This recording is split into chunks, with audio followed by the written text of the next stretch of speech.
Boa noite a todos. Que o amor de Deus o Pai, a comunhão do Espírito e a maravilhosa graça de Cristo Jesus esteja em cada coração presente. Amém?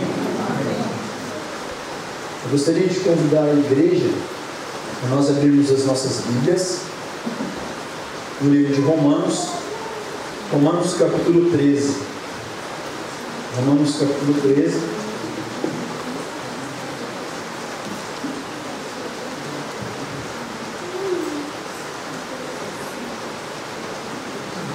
Romanos 13.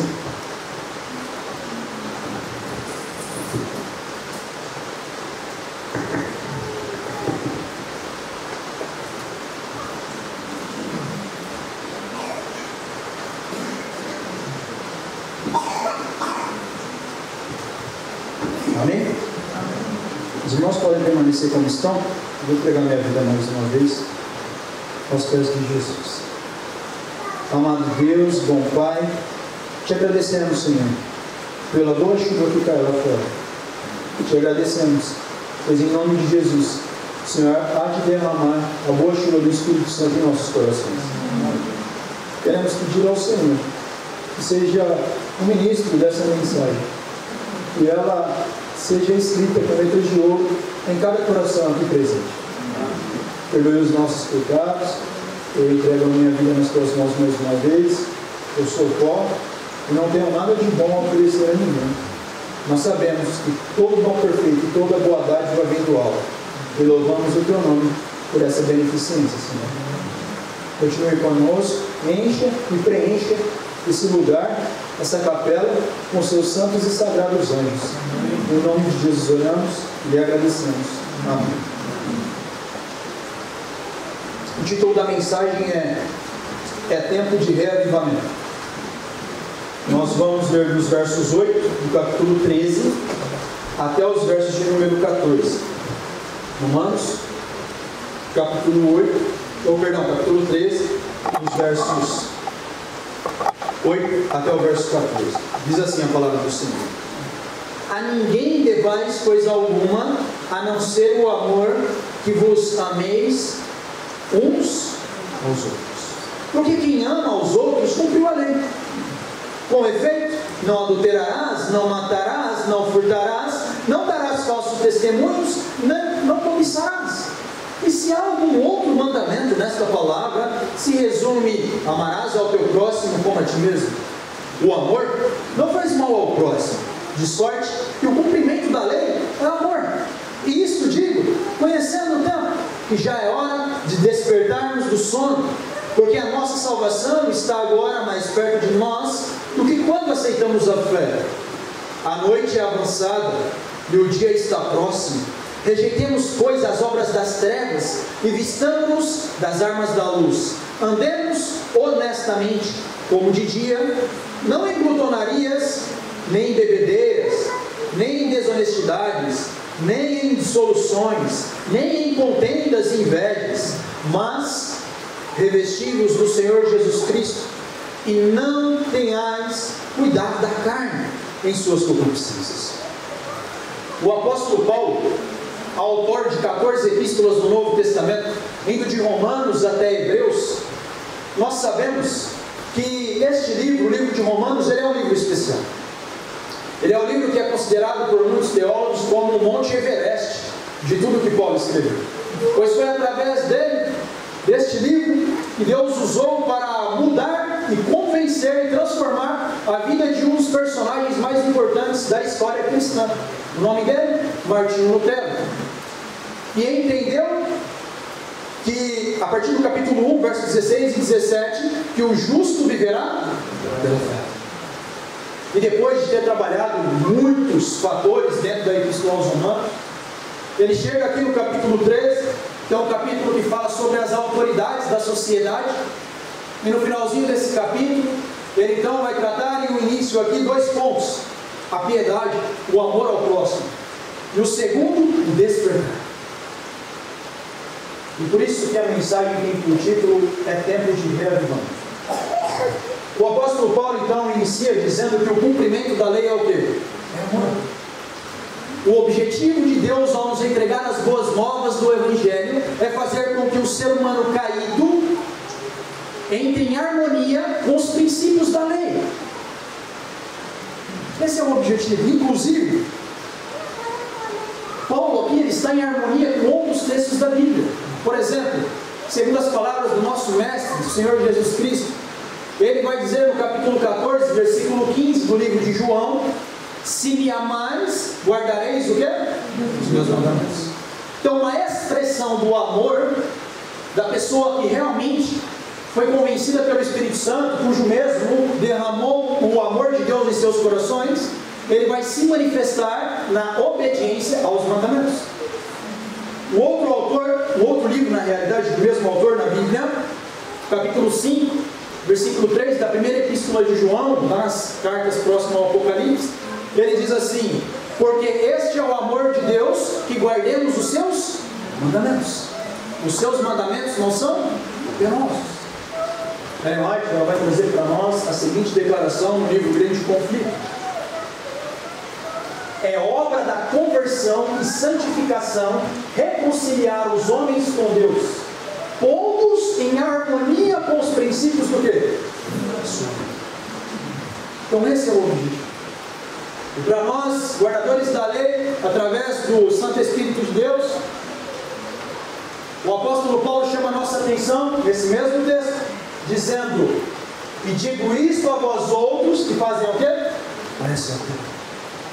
É para você, adventista do sétimo dia, é para mim, que conhecemos as 7 igrejas, o período do povo de Deus, ali em características nas igrejas de Éfeso, Esmirna, Pérgamo, Tiatira, Sardes, Filadélfia e Laodiceia, o período do povo de Deus aqui na terra, dos 7 selos, das 7 trombetas, dos juízos de Deus, da besta que sobe do abismo na Revolução Francesa, que até hoje está em ataque à humanidade.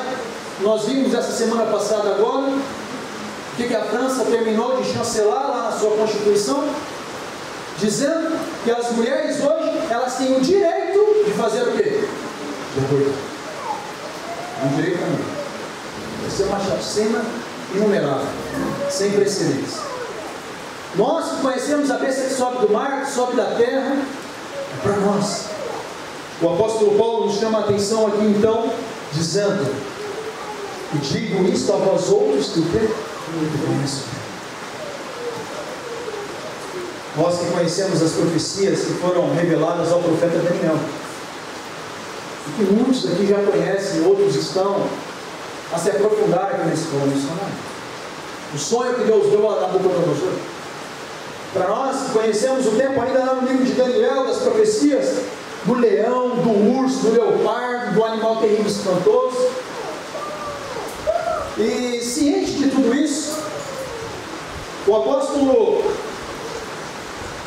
na verdade, Ellen White, ela diz o seguinte: não temos tempo a perder. As potestades das trevas estão agindo com energia intensa, e com passos furtivos, Satanás está avançando para apanhar os que agora dormem, como o lobo apanha sua presa. Tem você dormindo nesse tempo? Tem você se atentado para os sinais? Eu sei que para um adventista do sétimo dia isso é chover no molhado. Mas há umas 3 semanas nós estávamos lá no Maranhão. Eu estava montando uma mensagem, essa mensagem na realidade, e eu me deparei com um texto longo do Espírito de Profecia, que eu tive que dividir ele em 4 partes, de como era o comportamento dos pioneiros, que estavam atentos ao tempo a qual eles estavam vivendo, profecias cumprindo, e qual era o estilo de vida deles. E esse é o objetivo dessa mensagem. É tempo de reavivamento. O servo do Senhor diz o seguinte: se queremos, o apóstolo fala para nós despertarmos do sono, ela diz o seguinte: se queremos fazer progresso na vida espiritual, precisamos orar o quê? Muito. Não é essa oração pela refeição, não é a oração pelo que você acordou, é uma oração de consagração, de pedir pelo óleo, pela graça, para encher a sua vasilha, para encher o seu ser com o Espírito Santo. É aquela oração a qual você abre o coração ao amigo, mas abre também ciente de que o mesmo amigo é o seu advogado, e que está acontecendo um juízo, e perante o juízo nós devemos abrir os mais profundos anseios do nosso ser, sem hipocrisia, sem máscaras, e dizer ao nosso Deus quem realmente nós somos, o que realmente pensamos, e para que Ele, através do seu Santo Espírito, venha regenerar o nosso ser em nome de Jesus. Esse tipo de oração é tempo com Deus, é hora de oração.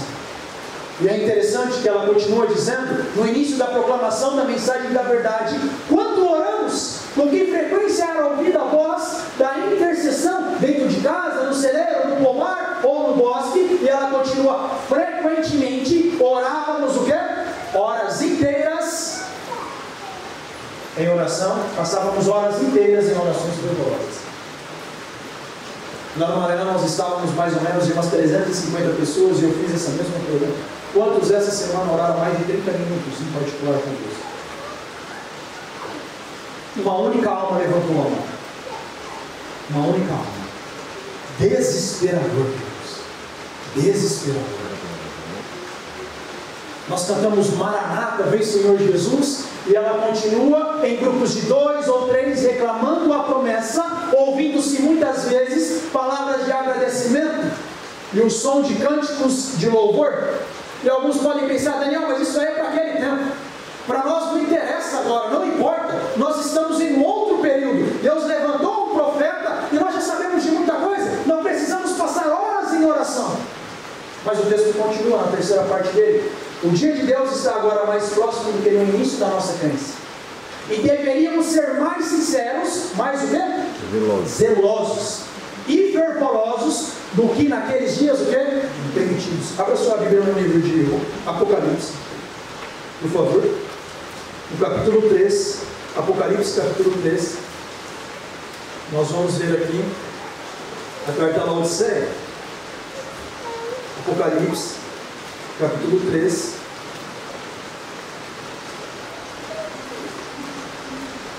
Não está aqui no slide. O verso de número 19. Vamos ler o verso 18 também. Apocalipse 3, 18 diz assim: aconselho-te e de mim compres ouro provado no fogo, para que te enriqueças, e roupas brancas, para que te vistas, e não apareça a vergonha de tua nudez, e que unjas os teus olhos com colírio, para que vejas. Eu repreendo e castigo a todos quantos amam. Sê, pois, o quê? Zeloso, e arrepende-te. Quando foi a última pregação que você ouviu falar sobre zelo dentro da igreja? Não, Daniel, zelo tem a ver com fanatismo, zelo tem a ver com perfeccionismo, zelo tem a ver com algo antiquado, antigo. Não, Deus pediu para nós, a última igreja, o último povo, para que nós sejamos o quê? Zelosos, cuidadosos, ordeiros com as obras de Deus. E é o que ela diz ali: mais zelosos e fervorosos. Nossos perigos atuais são maiores do que então. É verdade ou não é? Ideologia de gênero, mídias sociais, depressão. Irmãos, quantos jovens nós temos visto hoje? Eu e minha esposa até fez uma declaração lá na aula, que eu achei até um pouco forte, mas de fato é o que está acontecendo. Hoje é quase impossível você ver um jovem aí entre os seus 15 e 25 anos que não passou por alguma dificuldade emocional. São raros, são raros. São raros. Infelizmente. Nós vivemos em um tempo difícil. Por isso que a vida de consagração, de oração, de entrega a Deus, ela é mais do que necessária. Para nós avançarmos, ela ainda vai na última parte desse grande texto, belo texto. As pessoas estão ainda mais endurecidas, tá ou não tá?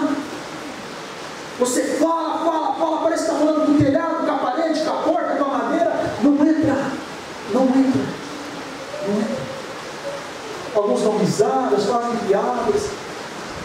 Com as mensagens de Deus, falando com amor, com trato, com carinho, com abnegação, e ainda assim é ridicularizado. Ainda assim. Precisamos estar agora imbuídos do Espírito de Cristo, e não devemos descansar sem o quê? E recebamos insistência, pertinência.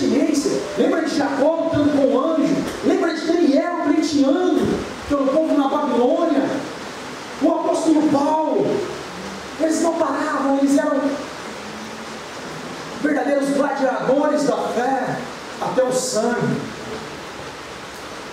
Certa vez eu recebi uma mensagem, uma reflexão de um puritano, e eu achei aquele texto muito forte. Abra sua Bíblia no livro de 2 Samuel, perdão, 1 Samuel capítulo 12.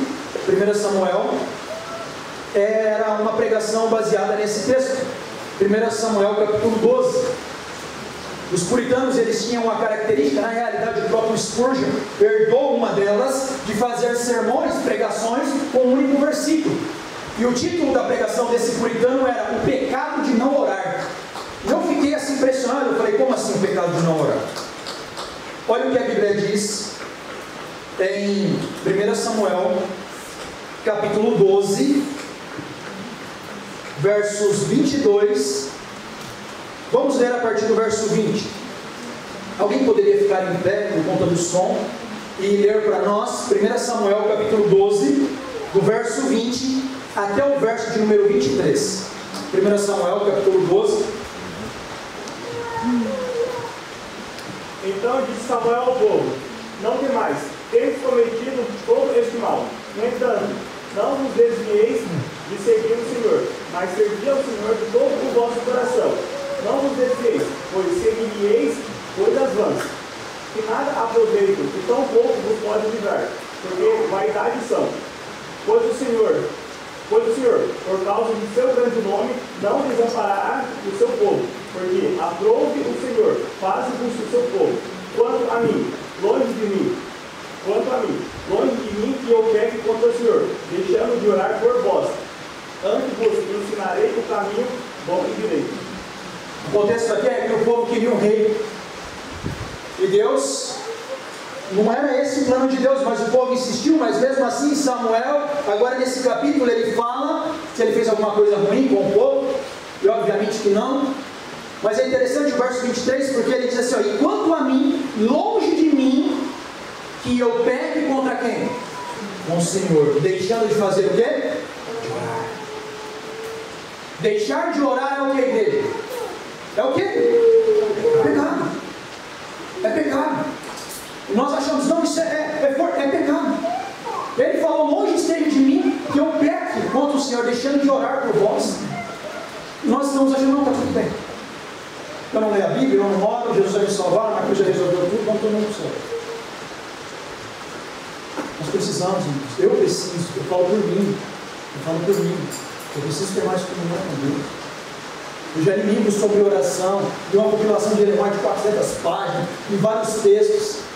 Mas esse texto aqui, pelo menos na consciência de Samuel, ele com Deus, ele falou assim, enquanto a mim, longe de mim, que eu peque contra o Senhor, deixando de orar. Ele entendeu, um profeta de Deus, um homem de Deus. É sério, o nosso povo não ora mais. Nós achamos que a nossa espiritualidade ela vai ser resolvida assistindo um episódio da série do The Chosen. Isso é cristianismo. Isso é conversão. Não. Deus nos chama a um avivamento, a um reavivamento, em nome de Jesus, amém? Amém. A um reavivamento. Preciso avançar. E digo isto a vós outros que conheceis o tempo, já é hora de despertarmos do sono. E é interessante que essa questão de despertar, de conhecer o tempo, conhecer a sua visitação, conhecer o período onde você está, não é uma mensagem do apóstolo Paulo. Jesus pregou sobre isso. Livro de Lucas, capítulo 19, versos 43 e 44, Jesus disse, porque dias virão sobre ti, em que os teus inimigos te cercarão de trincheiras, e te sitiarão, e te estreitarão de todos os lados, e te derrubarão, a ti e aos teus filhos, que dentro de ti estiverem, e não deixarão em ti pedra sobre pedra, pois que não conheceste o quê? Evento de sua visitação. Não conheceram? Não identificaram? Os sinais, inclusive sinais da astronomia, chegou a ser realizado perante o povo e eles não ficaram apercebidos. Um historiador chamado Milman, que inclusive Ellen White pegou parte Porque esse homem escreveu lá, colocou lá no grande conflito. Olha o que ele diz: apareceram sinais e prodígios, prenunciando desastres e condenação. Ao meio da noite, uma luz sobrenatural resplandeceu sobre o templo e o altar, sobre as nuvens ao pôr do sol. Desenhavam-se carros e homens de guerra, reunindo-se para a batalha. Os sacerdotes que ministravam à noite no santuário, aterrorizados, com sons misteriosos. A terra tremia e ouvia-se multidões de vozes a clamar o quê? Partamos daqui. Sinais na astronomia. Eles estavam cegos. O que levou esse povo a ficar como eles ficaram? Não é possível. Deus enviou o profeta, Deus enviou o seu filho, Deus enviou o anjo, Deus enviou sinais na astronomia, mas eles não entenderam. Eles não entenderam. E o texto vai terminar assim: a grande porta oriental, tão pesada que dificilmente podia ser fechada por uns 20 homens, e que se achava segura por imensas barras de ferros fixas profundamente no pavimento de pedra sólida, abriu-se à meia-noite, independente de qualquer agente visível. Uau!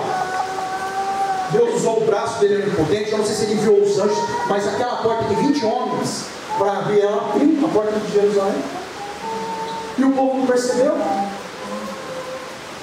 povo não percebeu. Como eu disse, irmão, eu poderia colocar aqui vários sinais, mas o que será que despertaria a nossa mente? Despertaria a nossa consciência? Estamos vivendo de uma maneira anestesiada. Certa vez eu li um projeto dos 10 dias de oração do ano de 2014. Eu vim para a igreja em 2015, eu nem era adventista ainda. O Mark Feeling cunhou uma frase dizendo: o exame de consciência pode nem sempre ser a experiência mais agradável, mas é absolutamente o quê? Necessário. Por que não é agradável? Porque a gente não quer revisitar os nossos comportamentos, as nossas atividades, a quem nós devemos pedir perdão, vincular como marido, como esposo, como esposa, como um aluno, como um voluntário, como um líder aqui no ministério, seja qual for.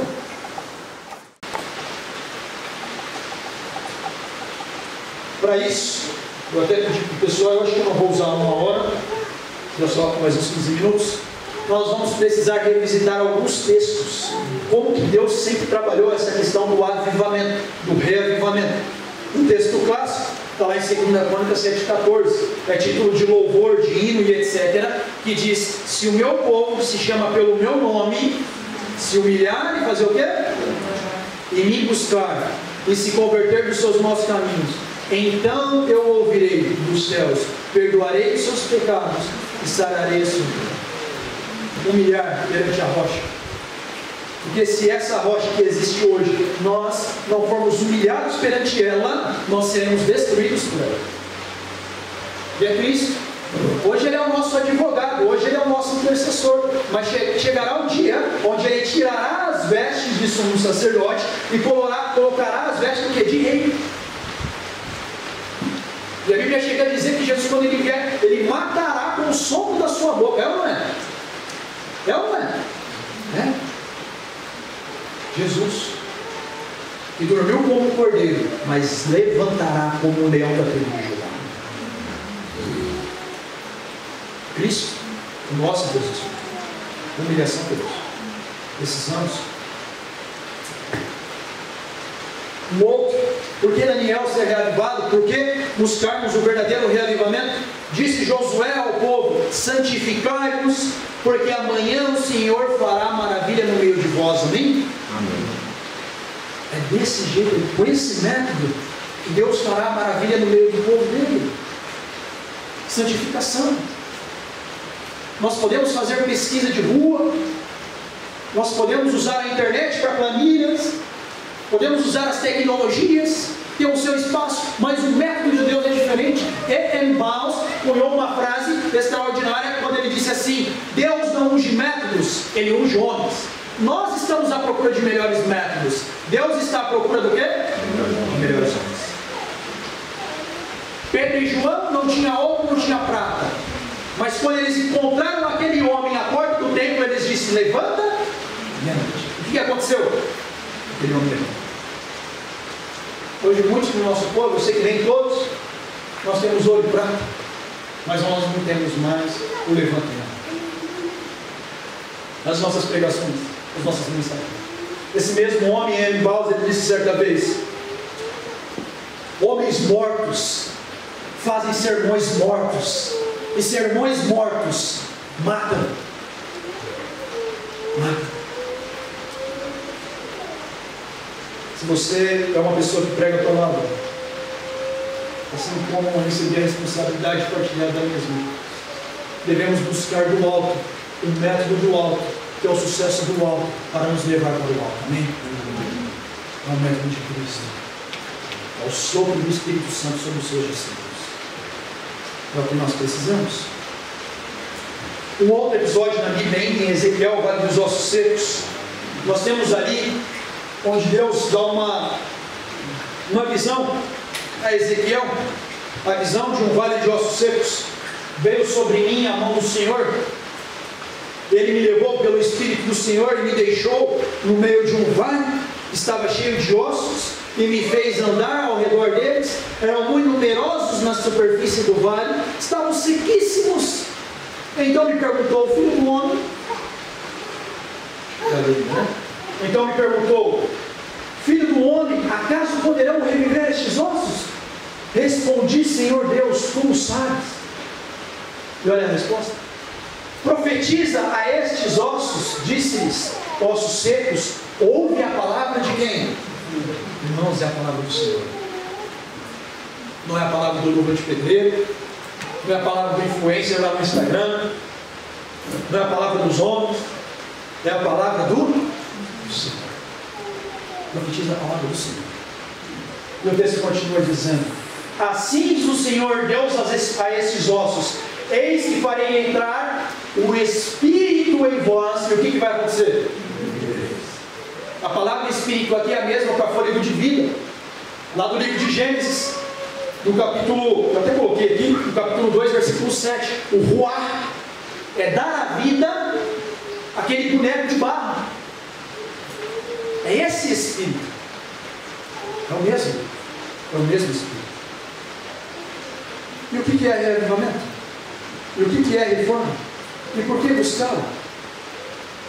O reavivamento da verdadeira piedade entre nós, eis a maior e mais urgente de todas as nossas necessidades. Importa haver o quê?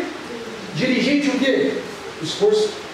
Daniel, mas nós somos salvos pela graça, justificados pela fé, isso não vem de vós, é dom de Deus, não é por obras para que ninguém se glorie, mas continua.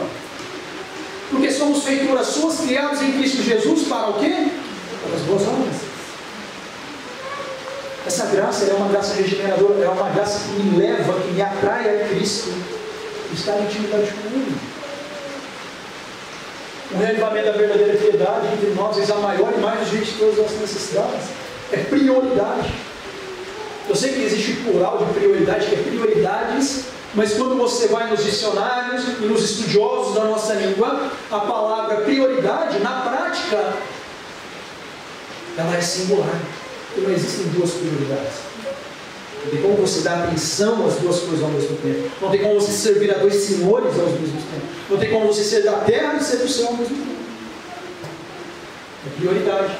É o que vem primeiro, é o que é primordial, é o que é de urgência. É o que está dizendo. Não porque Deus não esteja disposto a ordená-la, mas porque nos encontramos carecidos de preparo para o quê? Para recebê-la. E reavivamento e reforma são duas coisas diferentes. Reavivamento é uma renovação da vida espiritual, é uma ressurreição da morte, daquela pessoa que está desanimada, desamparada, que vive com um fardo em cima dela. Jesus Cristo conquistou o perdão por você e por mim na cruz do Calvário, amém? Mas o ministério continua. Na cruz é o perdão, na cruz é o sangue, é o sacrifício. Mas no santuário celestial é o poder, amém. É o Espírito Santo, é a vitória, amém? É a santificação. é preparação para a glória. Reavivamento é isso. Renovação da vida espiritual, o ressurgimento da morte espiritual e reforma. Porque se falar só de reavivamento, alguns têm a interpretação que reavivamento é arrepiar, é festa das cores, é fumaça, é pulo. Não, isso não é reavivamento. Reavivamento é nascer de novo. Reavivamento não se limita em um congresso, em um concílio, em um momento. O reavivamento ele é diário, ele é constante, ele é contínuo. E a reforma, o que é? Uma mudança de ideias, hábitos e práticas. É mudar a mente, é a renovação da mente. Uma mensagem que nós levamos que chama renovação da mente. Não vou ter tempo de trabalhar isso, mas essa é a obra do Espírito de Deus em nós. É a renovação da mente. Está no serviço cristão, na página 42. Olha que interessante essa frase, não sei quem escreveu. Estude enquanto eles dormem, trabalhe enquanto eles se divertem, lute enquanto eles descansam, depois viva, porque eles sempre sonharam. Ah, Daniel, então você está sugerindo que nós somos melhores do que eles, que nós somos mais santos do que eles? Não. O objetivo de trazer essa frase aqui é uma reflexão para você e para mim. Em quais grupos nós estamos? Para aqueles que estão buscando com diligente esforço, pedindo a Deus que Ele realize nossa obra. Vamos avançar. Olha que texto. Há na igreja pessoas não e que não se unirão em fervorosa e prevalecente oração. Precisamos entrar na obra de que forma? Individualmente. Precisamos orar mais e fazer o quê? Amar. Não fique esperando. Ah, mas meu esposo não. Ah, mas minha esposa não. Ah, mas os meus amigos de quarto, onde eu estou, eles não querem orar. Eles não tomaram essa decisão. Quando eu fui fazer o curso missionário, um dos meus primeiros professores, ele me disse o seguinte: aqui na experiência de vocês, existirão alunos que buscarão ter uma intimidade com Jesus maior do que outros. Não porque Jesus é seletivo, mas porque foi assim quando Cristo esteve na terra, houve os discípulos que estavam mais próximos dos pés de Jesus, sim ou não? Quem eram eles? Pedro, Tiago e João. Eles queriam mais, eles almejavam, de tal forma que um deles chegou a ser chamado de discípulo do amor, o discípulo amado. Um homem que na sua primeira epístola, de 5 capítulos, 1 e 4, ele escreveu a palavra amor e suas derivações, amados, amenos, 48 vezes em 4 capítulos. Um homem que era chamado como filho do trovão se tornou um discípulo do amor. Então há esperança e poder no céu e na terra para realizar essa obra na nossa vida. Amém? Amém. Louvado seja Deus por isso. Vamos avançar. Ele continua: porque a nossa salvação está agora mais perto do que quando no princípio cremos. Existe uma frase atribuída a um pastor chamado Enoque de Oliveira, que ele tinha um sermão que dizia assim: ouça os passos de um Deus que se aproxima. Já ouviu falar? Um sermão muito conhecido, mas essa frase não é dele. Ele simplesmente buscou o que estava revelado no espírito de profecia. Sabe o que o Senhor diz? O Senhor vem, ouvimos os passos de um Deus que se aproxima. Ao ouvir Ele, punir o mundo por o quê? Sua iniquidade. Como eu mencionei, eu só vou trazer dois pontos do que está acontecendo hoje na nossa atualidade. Um deles é, em decisão histórica, França se tornará o primeiro país a proteger o direito ao aborto na Constituição. O primeiro. Assim como eles foram o primeiro na sua Constituição de negar a Deus, erguer a Deus da razão e etc., eles também foram o primeiro em decisão histórica. Nunca na história aconteceu isso. Sinais perante nós. E a igreja mais influente do cristianismo, em dezembro do ano passado, o seu ministro de mais alto escalão tomou uma decisão estranha. Muito provavelmente de vocês viram essa reportagem, em decisão histórica também, são o G1 do Jornal Nacional. Papa Francisco autoriza a bênção para casais do tempo. Eu sei, queridos, que existem pessoas que estão lutando com pessoas pecadas nessa condição. E que muitos deles não vão voltar a ter uma vida normativa heterossexualmente falando. Vão viver de maneira individual, como se fosse um celibato. E tudo bem. Mas fazer isso daqui, como esse homem fez, de maneira irresponsável, é trabalhar na mente das pessoas de que Deus autoriza e abençoa esse tipo de relacionamento. Isso é verdade? Não é. Não é. Não é. É o mundo que nós estamos vendo. Sabendo disso, como o título da mensagem é tempo de reavivamento, eu queria partilhar um pensamento de um poeta. Ele diz o seguinte, deixa eu passar aqui. Eu tenho apenas 1 minuto, e nele apenas 60 segundos. Ainda que eu me finja de mudo, surdo ou cego, pretenda negá-lo com todo o meu ego, ele me é imposto, e responsabilidades dele eu carrego. Não fui atrás dele, não escolhi com ele ficar, sofrerei se perdê-lo e prestarei contas de bom ou mau proveito que ele eu tirar, que dele eu tirar. Apenas um minuto que terminou de passar, com implicações eternas, decisões que todos nós teremos o quê? É minuto após minuto. De repente ficar em pânico, eles dizer para nós refletirmos como estamos usando o nosso tempo. Lembra da parábola das 10 virgens? Todas elas tinham a lâmpada na mão, tinham ou não tinham? Todas elas aguardavam o noivo. Todas elas dormiram. Mas quando veio o grito, eis o noivo, olha que interessante o que aconteceu.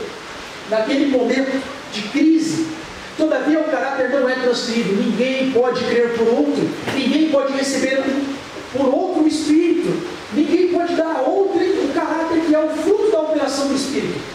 Numa crise é que o caráter é o quê? É nos momentos de dificuldades que eu expresso como que eu vou lidar nessas situações. Nós chegamos aqui no ministério e tivemos uma pequenininha provação. Eu e minha esposa. Durante a primeira noite nós estávamos no quarto, nós já tivemos essa experiência em outros lugares na missão. Aí tinha as maridacas lá no forno, né? Nós cansados, não conseguia dormir. E a gente pensou que era um morcego, porque nós passamos por uma experiência assim. Um morcego enviado pelo diabo, numa outra ocasião. E aí nós fomos para um outro quarto. E aí também nós passamos por dificuldades, fomos dormir quase 6 horas da manhã. E eu falava para minha esposa, a gente tem que aprender a suportar em pequenas coisas. E eu não vi isso só na minha vida. Como que eu lidou com os momentos de crise? Lá no Maranhão, o irmão que nos levou até lá, ele parou para nós comprarmos água de coco. Na realidade, ele foi comprar água de coco. E eu falei para minha esposa, vamos descer lá para tomar água de coco. Ela falou, vamos.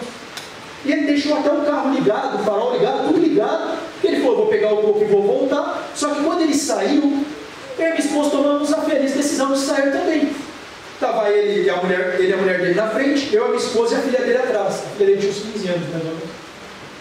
E aí quando nós saímos do carro, a menina ficou dentro do carro, ela travou todas as portas e bateu a porta do carro, e o carro ficou fechado, ligado, com a chave da ignição e travado. E aí não tinha como abrir o carro. E aquele irmão no desespero, nós tínhamos que ir para uma igreja pregar, a 1h30 depois.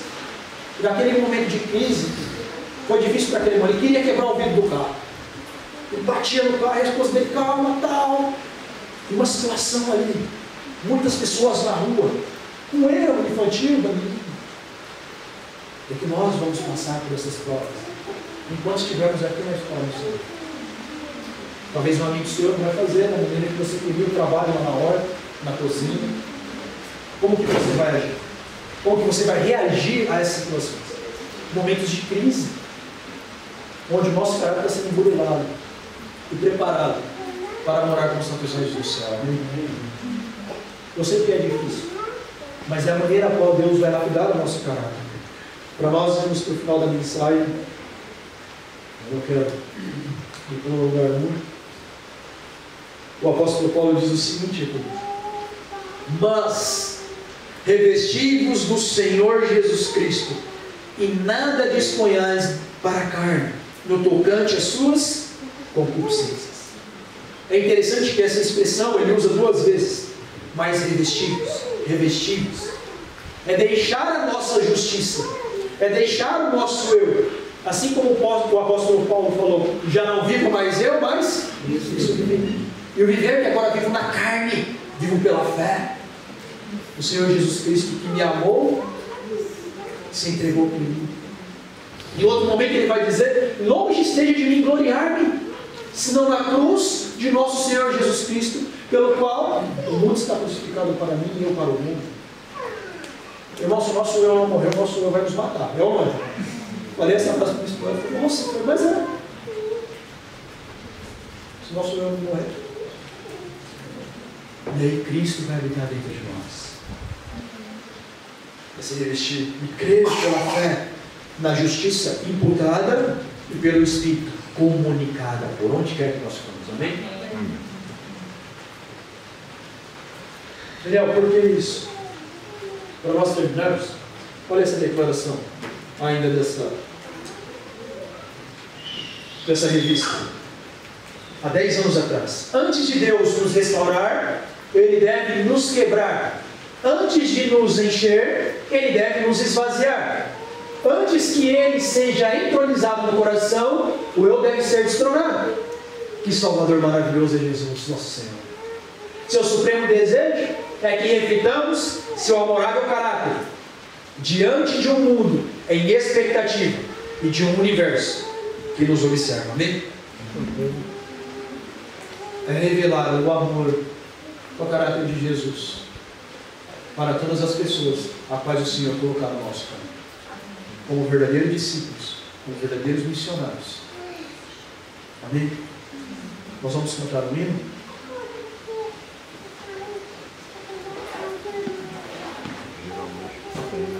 O hino de número 132.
Senhor Deus, ó Pai, obrigado, Senhor, pela Tua palavra, pelo poder regenerador que ela tem na nossa vida, Deus. Amém. Por favor, Santo Pai, perdoe os nossos pecados, nos transforme, Senhor, a Tua imagem e a Tua semelhança, limpa-nos do mal, coloque em nós o Espírito Santo, o amor, o perdão, a alegria e a confiança de que aquele que começou a boa obra em nós há de terminar em Cristo Jesus. Amém. Continue conosco, agora que vamos para os nossos aposentos, descansar, que venhamos ter um bom repouso, para que amanhã cedo venhamos levantar para mais uma vez viver em adoração a Ti. Amém. Obrigado por tudo, é o que nós te pedimos e lhe agradecemos, no santo e sagrado nome do desejado de todas as nações, Cristo Jesus. Amém.